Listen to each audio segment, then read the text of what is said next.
সম্প্রতি কলকাতার আরজিকর হাসপাতালে দ্বিতীয় বর্ষের জুনিয়র ডাক্তারকে যে নৃশংসভাবে খুন করা হয়েছে, রাজ্যের আইন শৃঙ্খলা পরিস্থিতি নিয়ে আরও একবার প্রশ্নচিহ্ন উঠে গিয়েছে।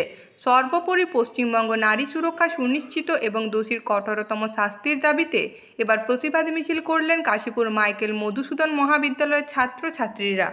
এই দিন কাশীপুর মাইকেল মধুসূদন মহাবিদ্যালয় থেকে শুরু হয়ে মিছিলটি কাশীপুর বাজার পরিক্রমা করেন। হাটতলা মোড়ে শেষ হয় প্রতিবাদ মিছিলটি। মিছিলে আসা মেয়েরা জানান, অবিলম্বে দোষীদের ফাঁসি দিতে হবে।